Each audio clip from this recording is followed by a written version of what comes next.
In classic halftime fashion, this video comes with your fair share of audio issues. So please, if you want to watch the video, it's a fun story. So if you want to watch the video, please be aware of the audio issues. Thank you. Love you guys. There's a fight. There's a band fight. There's a band fight. Marching bands are fighting! No! Oh my, I feel so bad for the poor students here, for the poor players. College playoffs are about to start, but let's take a look at one team that definitely didn't make the playoffs. Let's take a look at the worst college team ever. Poor guys, let's check it out. Okay, so KTO, what do you have in store for us today? To download the app. In my last video, I briefly talked about how UCF was terrible in 2015, going 0-12. They were even worse than that. Ooh, but look at that. They had a really good team just 2 years after, 13-0. In 2015, going 0-12.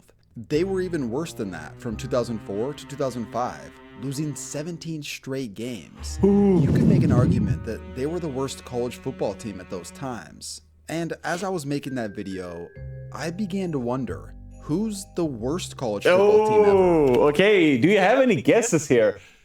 What bad college football teams do I know? I know that Appalachian State, I think they're called, they're not that good. Why do I know that? Because I know they had a huge, important win against Michigan. It was historic, apparently. There's quite a few schools who've lost at least 20 games in a row.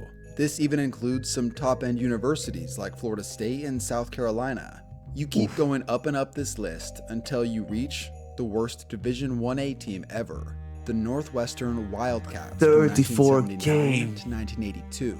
Amidst a 34-game losing streak and following a brutal 61-14 loss versus Michigan State, Northwestern fans stormed the field out of anger, ripped down the goalpost, and they chanted, "We're the worst." Now, Northwestern has the longest losing streak if you're just looking at the top division of college football. If you include Wow, does anyone of you remember that? That was the 70s, so not super long ago. 34 games, that's more than 2 years, right? Level, you start to see some truly terrible teams. From 1980 to 1984, Marietta College lost 41 straight games. Columbia lost 44 in a row over the course of 6 years. They were so bad, the band started playing Mickey Mouse Club when the team ran out on the field. And even worse than them, Macalester College lost 50 straight games over the course of 7 seasons. 50. This included a brutal beatdown of 97-6 from the Concordia Moorhead Cobbers. But now we've reached the end of the line. 50. All of those teams sucked. However, there was one that was far... No. Not more than freaking 50 losses across 6 years. Far worse than... That's worse than my high school soccer team. Prairie View A&M. Located northwest of Houston, Texas, and home to 6,000 people. Freaking cool logo. Prairie View A&M has quite a compelling history with their football team. For those of you who big don't stadium. know, Prairie View A&M is a HBCU, and due to segregation I know that. pre-1964, college football was divided racially.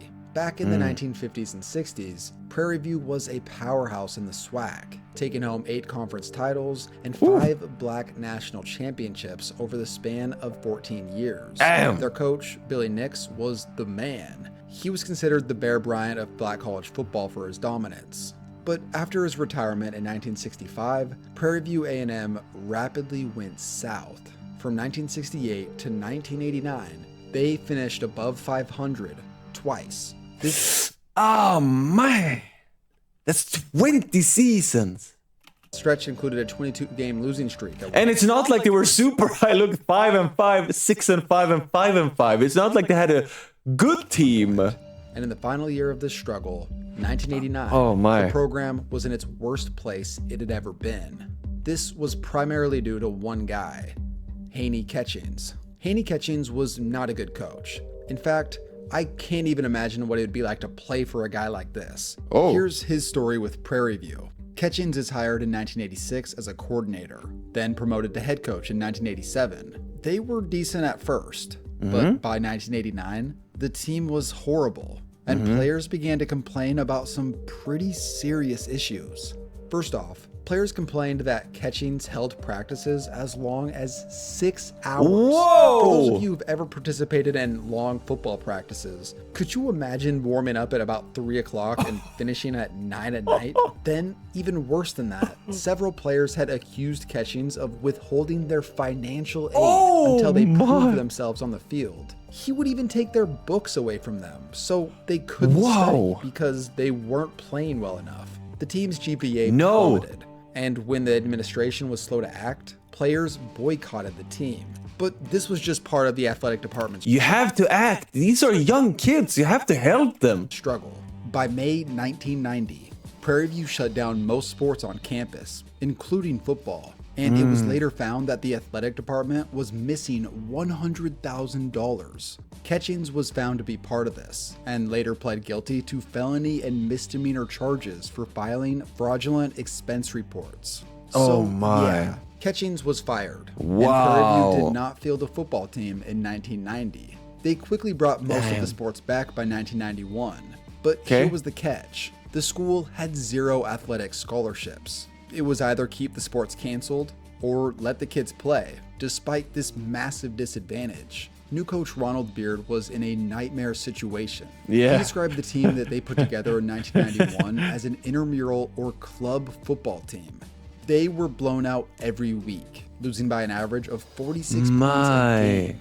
This includes losing by an average of 46 points a game. How many touchdowns? 7, 14, 21, 28, 35, 42. That's like 6 to 7 touchdowns behind every game. An absolutely humiliating 92-0 loss versus Alabama State. 92-0. Even their basketball team couldn't come close to winning, losing by an average of 30 points a game in 1991. Could you imagine being a freshman at Prairie View going to these games and I feel so bad for them. What the hell is going on here? The athletic department considered moving down a division with the lack of scholarships, but with the help of boosters, Prairie View reached 8 scholarships to give out to the football team. Even though this was a step up, the average school at this level has 63.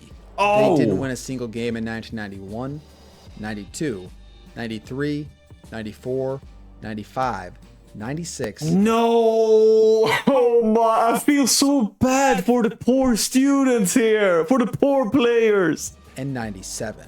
If you include the year they didn't have a football team, Prairie View hadn't won a game in 8 years. Over that span, they had only been within 1 score at the end of a game a whopping 5 times. That's less than 1 game a year on average that they were even close to winning. I shouldn't Pretty laugh. much the only thing that Prairie View had going for them in this era was their marching band. Teams from the Southwestern Athletic Conference and the Mideastern Athletic Conference are well known for their bands.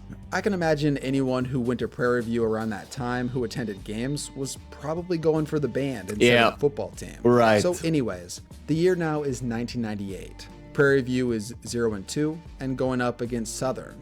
At halftime, the bands from both schools performed. Now, I don't know much about these bands, but what happens at the end of this halftime, I'm certain was not supposed to happen. Whoa. I see some ruckus going on there, right? There's a fight! There's a band fight! There's a band fight! Marching bands are fighting! There's a band fight! There's a complete mayhem going on! An all-out brawl took place. A reported 7 band members were injured following this fight, and both bands received a 2-game suspension for the incident. As for the football game, Southern went on to blow out Prairie View 37-7. But here's what's crazy. The following week, Prairie View's band decided to say, to hell with that suspension. We're still going to go out there to the next football game. And they went. Call it a wild coincidence. Call it magic. I don't know. But just 1 week following that brawl, the football team managed to do something they hadn't done in 9 years.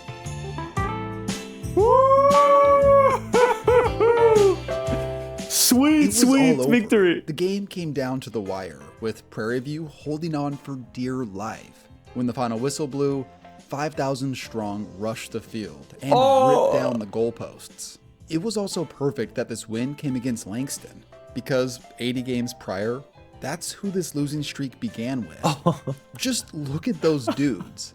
After the program had experienced 80 straight losses, you know this had to feel good. Wow, what a story. Now, it wasn't all perfect.